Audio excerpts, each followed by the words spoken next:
Where is our money going?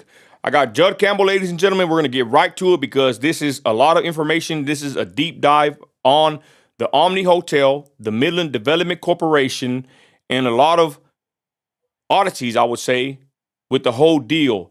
Now, Judd, can you give a quick intro as to what got you involved in this and what is this whole situation with the Omni Hotel in Midland, Texas? And I'll add real quick, anybody watching, this is really a local issue, but I've seen a pattern evolve or start to happen where a lot of cities in Texas in particular are following the same pattern with the city and these economic development corporations. You better pay attention. Judd, what's happening here? Why is this alarming? Go ahead.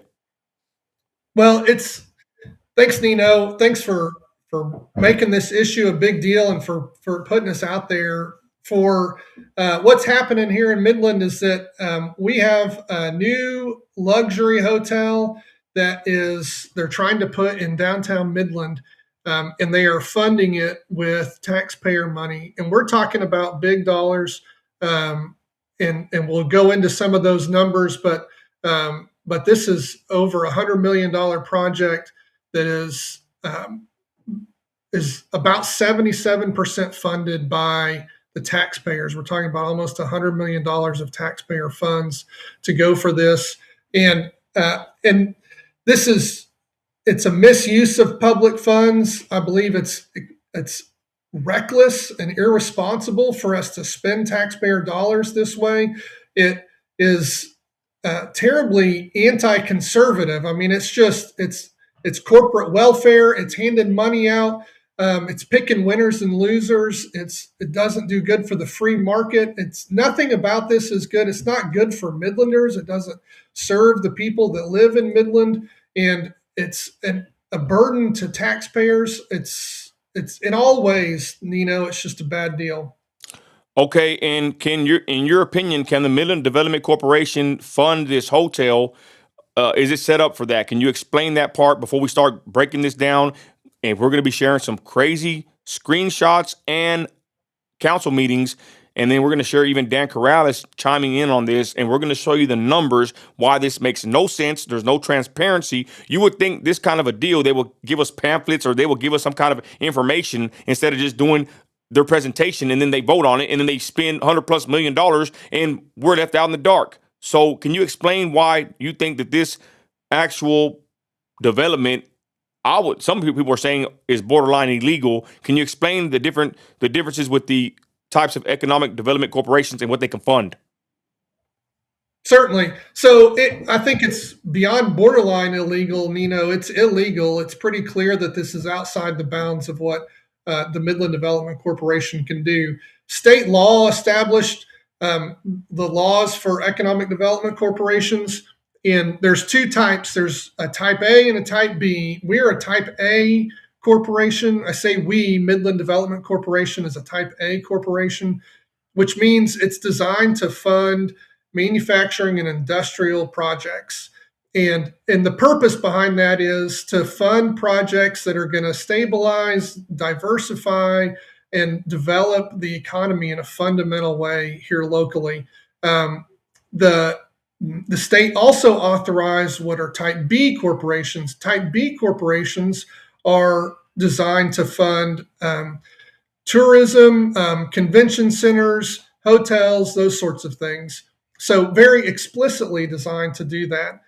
Both corporations are put in place by a vote of the taxpayers. They're funded by sales tax money. So about 25 years ago, Midlanders voted to put the MDC in place for this purpose. If a type A corporation like MDC that's supposed to be funding industrial manufacturing projects, in order for that type of corporation to fund a type B project like a hotel, it should go to a vote of the people. There was no vote in this case. This did not go to a vote. The city council made the decision without a vote of the people, going against what state law says, how this should work to fund this hotel. And so it's pretty clear that this is illegal for our corporation to be funding. And us asking questions. I mean, I know one of the council members that was on this board when they approved it, Mr. Dufford. You ask any question, and the guy's just basically very vulgar. I've seen him speak a certain way to women, to myself. He insults me. Just basically for asking questions on why are we funding a hotel with our development corporation when, like you said, it's not. In the realm of doing so legally, right? And the way they got around it is the garage. They got an 800 parking garage. Can you touch on that? That's how they kind of got the loophole. Is that right? Well, presumably so. Back in the mayoral campaign in the fall, one of the questions was about this, and the mayor was running for re-election, and she was asked a bunch of questions about it, and she came up with the explanation that, in fact, this was funding a parking garage and not funding a hotel. There is a parking garage, a part of this project, but it is a small portion of the cost associated with it. And so, and even as such, it's a convention center parking garage. It's adjacent to the hotel, and it's designed to support the convention center, not as a industrial and manufacturing project. So even that argument really doesn't hold up, and it's, even if it did, it's such a small part of the project that it doesn't make sense at all. I wonder what the actual garage portion, how many millions that cost? Do you know offhand or not? I mean, if not, it's fine. So I don't know offhand how much cost they've allocated to that. I would love to have some details, Nino. In fact, I've been asking for information about the costs. And the city has told me just last week has told me that they do not have estimates of the cost of the project, and which, by my reading, is a violation of the agreement that the hotel developers were supposed to provide an estimate, a detailed estimate of the costs to the city. The city says they don't have that, but the project is moving forward nonetheless. So I don't know how much has been allocated to the cost of the parking garage. And before we get into the first clip we have here, I just want to say that I find it very alarming when people, citizens, whatever, and even ex-council members, when they berate us for simply asking questions. I mean, that's our paying dollars. I think we have the right to know what's happening. I don't believe there's any transparency with the city. And like I said, for the mayor to go on the radio and slander someone like me, a private citizen, I think that's very tacky, to be honest.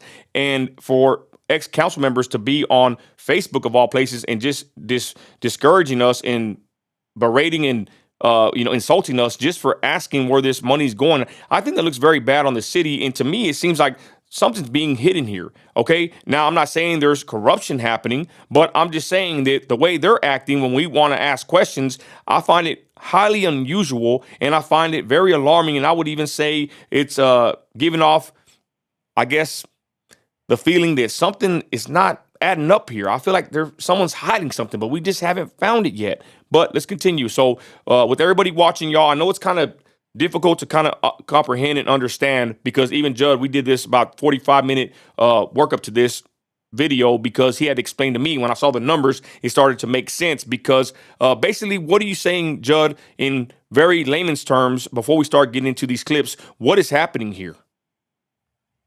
The bottom line is, the way this was presented to City Council when it was voted on, and this was in January of 2024, the information that was provided was false. It is not how the project has actually come through. We've seen some details now that have been filed with the state. We are now moving forward and are getting some bits and pieces of information confirming a lot of things that we suspected beforehand, but really demonstrating that the project that was presented to City Council is not the project that is actually going to be happening. Okay. Yeah. Okay. All right, so let's start, y'all. Get ready, everybody. This is going to be a deep dive. We might even do more, because we're going to ask questions. I don't care what anybody says. This is my tax-paying dollars, all of ours, and we need to ask them where this money is going. So, Judd, where do we start? Well, and before we go further, Nino, I just want to double down on that. Really, all of this information should be coming out from the city Right. without us asking these questions. I mean, the city should be excited and proud of this project if it is what they say it is, if it's as great as they say it is, if it's good for Midland like they say it is, then why wouldn't all of these details, why wouldn't they want to put all of this out? Why wouldn't they want us to know? Instead, we're having to ask, and they are dodging and delaying on getting us the detailed information that we're asking for. So it's really disappointing, and it really does make you wonder, well, why not? Why wouldn't you want the public to know this information? So that's a real problem for me. Okay. It should be a problem for all of us, for our city council too. And I just want to add this before we go along, keep it a little spicy. I see other private citizens like insulting me. I've even seen some trying to go to violence for asking questions. I mean, it's pretty dangerous when you just have an opinion, you're vocal about stuff, and people say that your mouth is a problem. I mean, not just from citizens. I even heard the mayor say that someone like me needs to be stopped. She hasn't clarified how she wants to stop me. She said that people that affiliate with myself need to be investigated and looked into and also disregarded. So it's pretty interesting the blowback we get just for simply asking questions, y'all. This should be alarming to everybody. We all can have free speech. We all can go to the meetings and speak up for our for transparency, basically. Anyways, I digress. Where do we start? Go ahead. Well, we're going to show a clip from the city council meeting. This is in January of 2024 when this hotel project was being presented to city council for a vote, and the presentation was done. Interestingly, it was done by the city. The presentation was not made by MDR. MDR is the hotel ownership group that is supposed to be funding and leading this project. And so where we're gonna show this part of the meeting and as Nino and I talked about, we could go through and spend hours going through this meeting and everything that was shown and just the misleading and untrue information that was put forth. But here are some key things that we're going to see them present. And then we're going to hear from Councilman Corrales, who was on the council at the time. He passed away shortly thereafter under circumstances that were what they were, unexpected, we'll say. And so we're going to hear from him a little bit too, where he's asking really some pertinent questions that unfortunately all the city council members should have been asking and getting information from. So anyway, let's maybe go through it, Nino. And Joe will give me a signal when to stop, y'all. We're going to stop and go as we see fit. And I'm going to add real quick. Why is this place packed real quick? Why is it packed, Judd? It's pretty packed.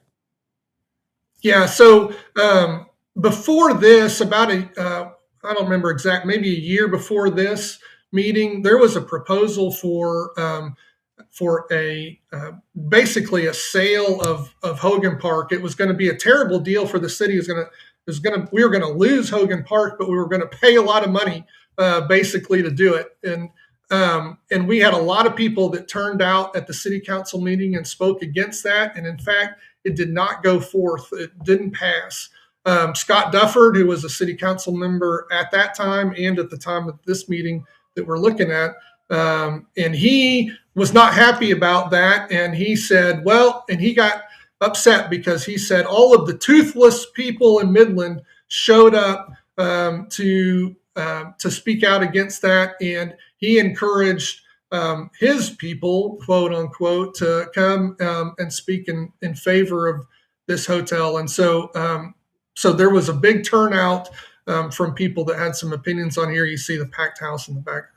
Okay. And I'll also add that we have more information from Dan Corrales that some stuff that he wrote. I'll get to that momentarily. This is January 23rd, 2024, City Council meeting in Midland, Texas, item agenda number 25. And this is Elizabeth Triggs, Tommy Gonzalez's buddy here from El Paso, I would add. Here she is speaking. That's Triggs, correct?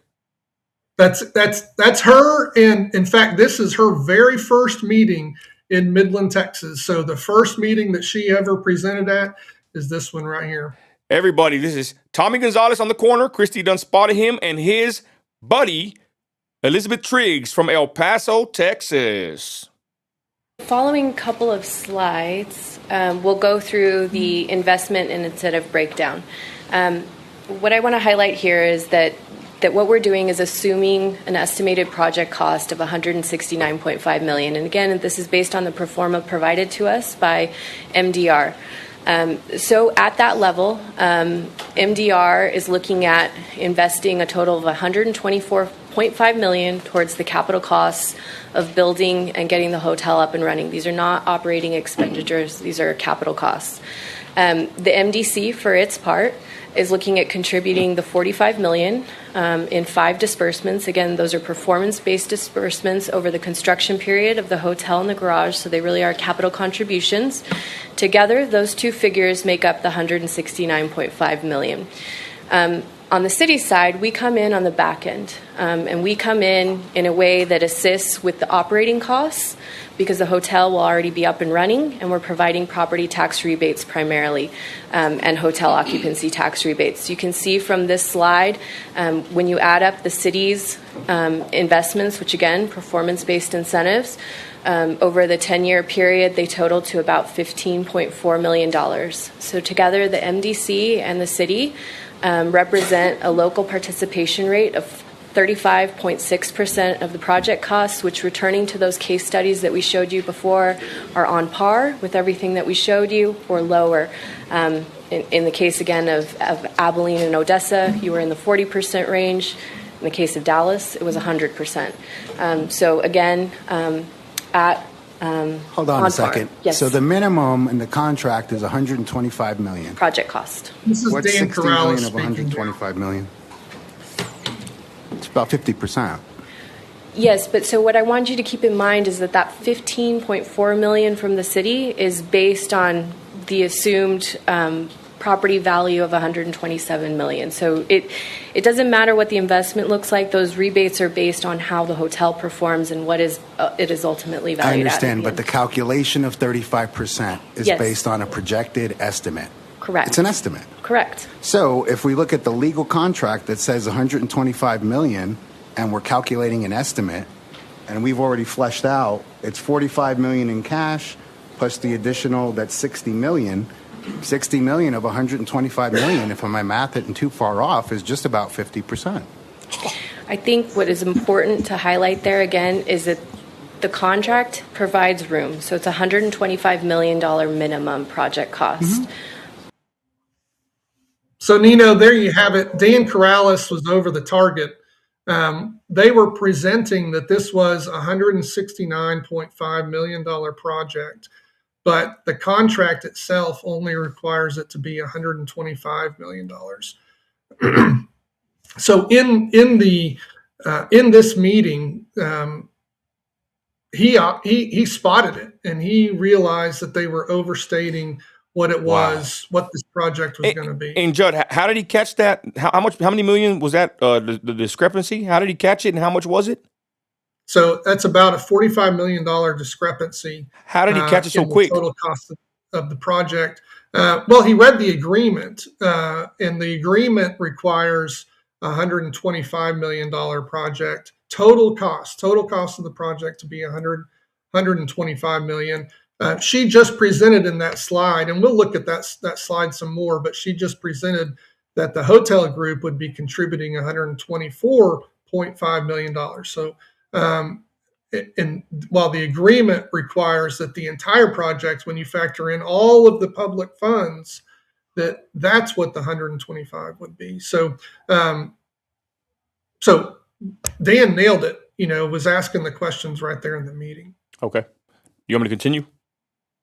Yeah, let's go forward just a bit. Estimated costs based on construction values and what is required in the contract in terms of the type of hotel and the quality of hotel, we're estimating it to be a $170 million cost. Now, if we agree to do this, they get to go to the state, right, and get the hot tax from there.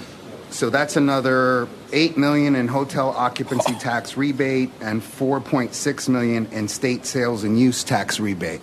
So if you factor that in, because they're getting it from the state, last I checked, taxpayers pay the state. That makes the total incentive value not 15 million, but you add the 12 and then you get to 28. That's how much taxpayers are being asked to put in. We can argue that it's coming from the state of Texas and it's not coming necessarily exclusively from Midlanders. But if you add that to the equation, I think that calculation of 35% changes too a little bit, doesn't it? Let's consider this, though. I think that's a little missing. So, Nino, what he's saying is that not only was that slide misleading in the total cost of the project, but it also left at least $12 million in additional taxpayer money from the taxpayer side of the deal. So instead of the amount that she put on there as being about $60 million in cash and incentives, that number really ends up at somewhere around $82 million. So Dan, just before this, and we might be able to share this with everybody now, Dan, just before this, had published an article in the MRT, and he laid out all of the costs that the taxpayers would be funding. And you'll see there that with all of the incentives, with the cash coming from MDC, all of the other rebates and abatements, everything like that, you'll see at the bottom total tax entity incentives of $82.6 million.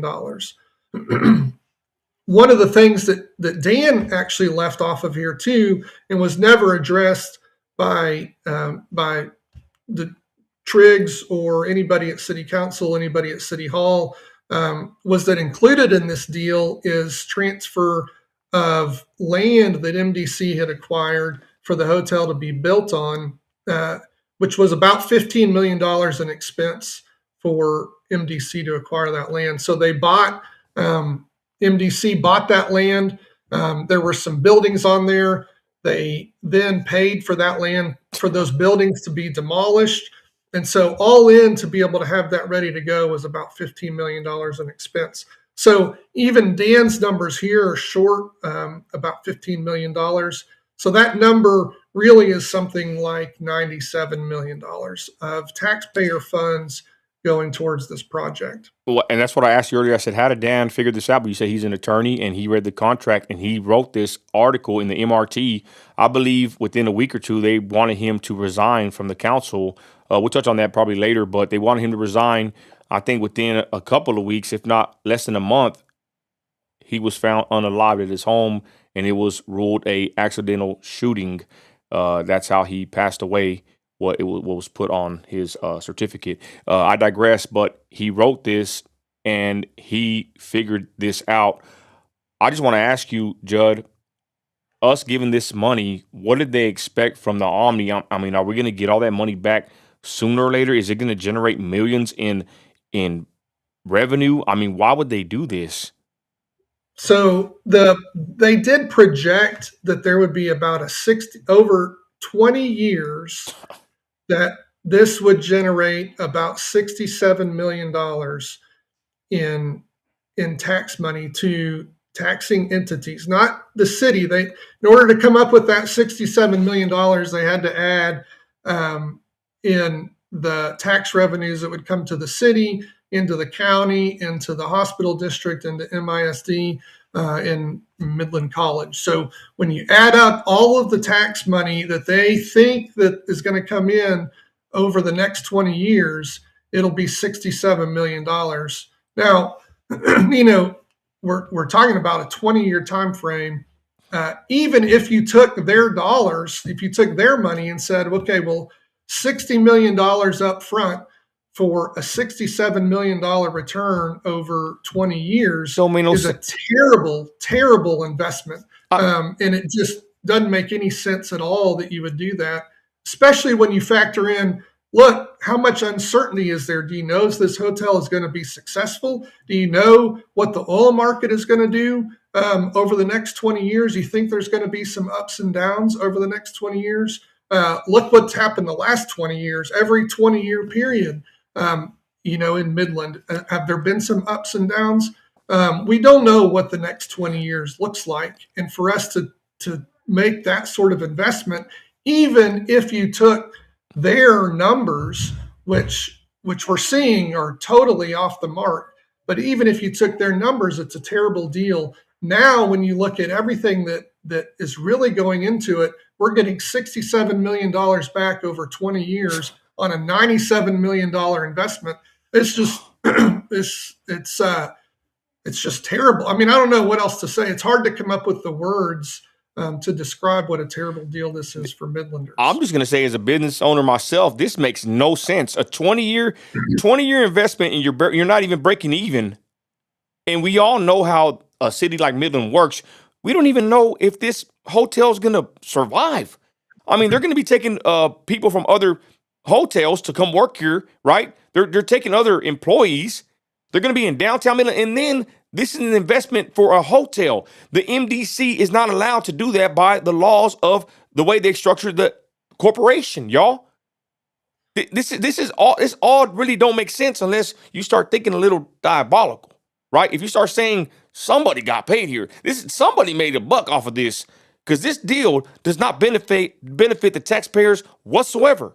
I don't see nothing that this benefits my family. We're not going to go to the hotel and go spend the night there or go eat there. And even if we do 1 or 2 times, this makes no sense. But before I stay complaining about it, what do you want to go to next? Because we actually have the filing with the state, which that's in black and white. I don't know if you want to go there yet. Go ahead. Everybody, before we go on, this is Dan Corrales' write-up in the MRT when he pointed out all these numbers that he saw from the contract. He's a lawyer. He was vocal against it, and he came out with another number that's different from what the MDC or Triggs from El Paso showed the council. Go ahead, Judd. Yep. So this, so this here, the 82 million plus 15 million in the land that Dan didn't have in there either. So that's 97 million of taxpayer money. Now let's go to what the actual total cost of the project is. So if you want to pull that up, Nino, the hotel developers have filed with the state. Now, everybody, I want you to listen. I'm going to keep it simple because Judd's way smarter than me. But I'm going to tell you something, ladies and gentlemen.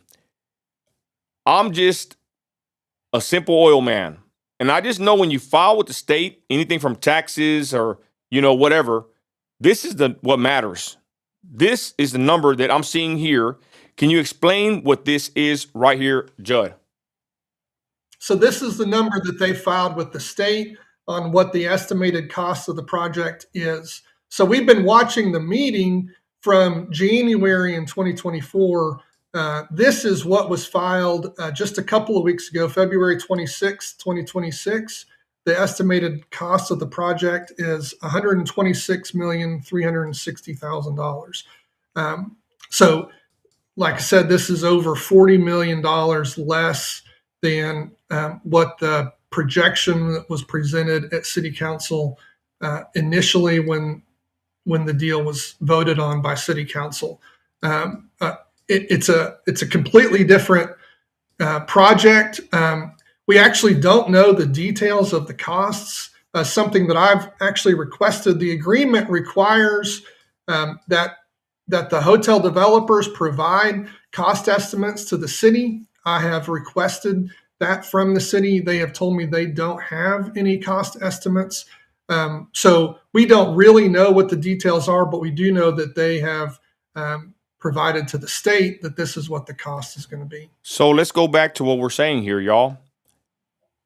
Judd, they filed with the state the cost of this total project, everybody. They put it at $126.3, $126 million. And I want to know, Judd, why is it this number instead of, if I can get over here, this number? Well, Just make up the 100. I'm zoomed out. This number. That's a great question. And we That's just a great question. I've asked MDC, I've asked City Council, I've asked MDR, the hotel developers, and I have no answers. Nobody will answer what the difference is, why it would be so different. We just know that it is. Judge, so they filed with the state 126.3, right? They filed it in Mm-hmm. February, correct? Mm-hmm. And in 2020 Yes. and in 2024, somebody's lying here because the estimated project cost is 169.5. But what they filed in February of this year is 126.3. Why the big discrepancy here with the numbers? Yeah, that's a great question, Nino. Um, at the end of the day, you have to wonder whether they ever intended to spend 169.5. I don't know where that number came from, and other than they felt like maybe it was easier to swallow that Midlanders were putting in $60 million on a $169.5 million project, when in actuality, we're putting $97 million in on a Okay. $126 million project. I'm going to go ahead and change the screen, y'all. This is the numbers that Judd has come up with based off, I guess, we're going to change the screen here. Can you explain what we did here, Judd? Yeah. My bad, right here. So when you update the numbers that were presented with what the actual project is demonstrating and some of what we knew at the time actually on what the costs are, the estimated project cost instead of 169.5 is actually 126.3. Up at the top where you see the MDC and city performance-based incentive of $60.4 million, that's actually $97 million. And then, so the MDR investment, MDR again is the hotel developers, that was presented to be $124.5 million, is actually going to be, after all is said and done, $28.9 million. So this is a completely different project. It means that the public is funding 77% of this hotel. And just to be clear, after this is done, the citizens, we own none of this project. If this was successful, if this works out great, if this makes millions of dollars for the developers, that upside goes to the people that put the $28.9 million in, not those of us that funded the $97 million. And it leads me to ask, Judd, like I said before we started the live, I said, what stops these people from doing anything, putting it on the agenda, putting a little half-ass slideshow, and then voting it in? They basically can do whatever they want. That's why I think the MDC, it needs to be shut down. We need to vote it out completely. These kind of deals they're giving us with these numbers and these figures, you got these figures from, how did you get these numbers, Judd? Well, these numbers come from what was filed with the state, from the contract agreement itself, from the numbers that Dan put together and what the city provided when it comes to the value of those incentives. And here it is, y'all. This is right here. There it is. This is right here. This is what they filed with the state, ladies and gentlemen. We're not lying.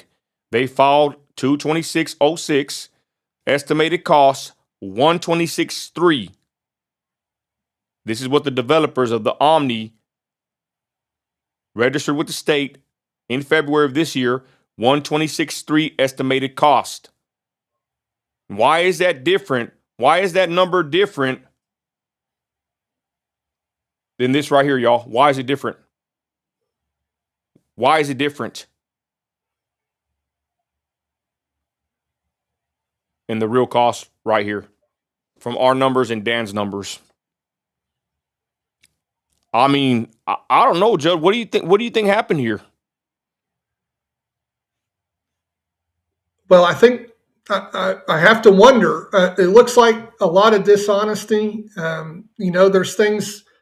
It just sort of begs the question when the owners of the hotel, these developers were also the largest contributors to the mayor's campaign when she ran the first time. And so you have to wonder. Hold on, Judd. Did that have something to do with it? Hold on, Judd. The biggest donors of Lori Blanc, who were they? So you'll see the names Dan Horde, Jack Harper, Michael McWilliams. Those are significant donors to her campaign when she ran. Well, both times, but particularly the first time when she ran. And those are the lead, at least the lead spokesman. I have no way of knowing, how who's exactly is funding all of that. But I know that their names are the ones signing the contracts, representing the hotel developers, and they're also the ones that have funded the mayor's campaign. Red alert here for me. I'm a lowly truck driver. But to hear those names are entrenched in this deal, and they gave Lori Blanc so much money for her campaign, just like Saeed Anwar gave her $50K, right? Pakistani born, people claim Muslim donor over here. I find that very interesting, Judd, that you stated this. And I know you're not a lying man. You are all about numbers and facts. That's very interesting, and I would even say alarming. That's just my opinion. Okay, so where do you want to go from here, Judd? Wow. Well, so at the end of the day, we're seeing as this comes to fruition, hopefully not coming to fruition. I'd really like to see this project stopped. I think this is a boondoggle. It's really a terrible deal for the citizens of Midland. A couple of things that we didn't touch on, but $45 million in cash is for the MDC is more than what the MDC has. So they've actually committed their future revenues to fund this project. They don't have the funds on hand to be able to fund it right now. So they're counting on future sales tax revenues to be able to do it. Which is debt. They've gone in. They don't call it debt, but that's what it is. Hold on, Judd. Borrowed against future money to be able to do it. I'm sorry to cut you off. I'm so sorry, but you're stating that we're going to fund them, the Omni, with money we don't have. That's right. Yeah, that's right. We've committed money that we don't have, and we've. So we've spent money. We've spent money that will be coming in the future, hopefully, presumably, will be coming in the future, as that's how it's going to be funded. Judd, I'm sorry, but that's not fiscal conservatism whatsoever. That's some horrible financial decisions. I mean, that's worse than my people that pull up with the 20% interest on a car loan, thinking that it's going to make me smile. I mean, this is very alarming. Everything about this deal stinks, and even Dan Corrales pointed it out, back in the day. I can't believe this. Oh. Yeah, Dan was spot on, and it's sad. We miss Dan Corrales. Midland misses Dan Corrales. He was the people's voice. He was there, willing to stick his neck out, willing to ask the questions. He did ask the questions. He came with the facts. He knew what he was talking about. He called it out, and we missed that certainly on city council. We missed that in our city. Man, I'm actually speechless right now. I think we did a pretty good video here, but I'm actually speechless because it's a very confusing situation. Like I said earlier, you would think they would give us this info. Why wouldn't they be transparent as far as letting us know what they're doing with our money? Why wouldn't none of this be, for the public to view, but yet they're proceeding with this development? I mean, we went there to the MDC meeting, and I'm gonna be honest, the first time I ever seen a police officer there. It's like the more you ask questions, the more they put up roadblocks or try to, in my opinion, intimidate you or discourage you from asking such questions especially those that are pretty simple. Where is our money going, Lori Blanc? Where is our money going, MDC? Where is our money going, Tommy Gonzalez? This is very alarming. Final words for everybody watching. Judd, go ahead. Well, this is a terrible deal for Midland. It's a terrible deal for Midlanders. It's a reckless, irresponsible way to spend taxpayer money. You said earlier you didn't want to call it corruption. Maybe we don't want to use that word, but what's going on? We just don't know. And why is it secret? Why is that being kept from us? Why was one project presented to us when this was approved, and another one is what's being actually done now that dirt's moving? So there's a lot of questions, and at the end of the day, it's pretty clear this is an illegal, reckless, and irresponsible project that I really hate to see happen for Midland. I mean, just being a business owner, it just looks like we got the bad end of the deal here. I don't see nothing beneficial for the taxpayer. I don't see nothing beneficial for Midland. I mean, what do they want to do? Just keep having people come here till we bust at the seams? I mean, I believe in degrowth to a certain degree. It's like they just want to build, spin, but they don't put away for a rainy day. They don't think about the long-term, situation that we are in a volatile industry that we are in currently. I mean, I think this is very irresponsible of these people to do so. And then just to be honest, the shadiness of it. Didn't you say that you sent some FOIAs and you've yet to get any information back from the city? I've sent FOIAs to get some information on the deal. They have told on some of it, like I said, I've asked for detail of the construction costs, which is in the agreement they're supposed to provide to the city. The city says they don't have any documentation of that. If that's the case, then why is the project moving forward? Who is it at City Council? Who is it at MDC that is representing the citizens in this agreement to make sure that this agreement, as poor as it is, at least make sure that this agreement, that the hotel developers are doing what they're supposed to be doing, even by the terrible agreement, but we're not even doing that. And, best I can tell, there's no oversight on what's going on. Judd, we went to the MDC meeting. I didn't see them people asking no questions. We were the ones they were asking questions. We asked more questions, and I kind of rebuked them. Shandy Williams was there. We were there, and I didn't see nobody ask no question to these questions to these developers. I guess they can just get away with what they want. Put a half-ass slideshow from the Escamillas, right? They put together the slideshow very, I think, lacking in info. Ain't nobody there in the meetings asking questions except for the private citizens. Yeah, those are the people that should be asking questions, right? Instead of us bringing those are things that they should care about. That they should be asking those questions. The developers were there, but answered no questions and provided no information other than a video. It was really just a video. It was less than 2 minutes. Really lacking in any sort of substance whatsoever. And so, when we actually had an example of, there was somebody else there at that meeting on a different deal altogether that was asked some questions. And you know what he did, Nino? He answered them. And it was really refreshing.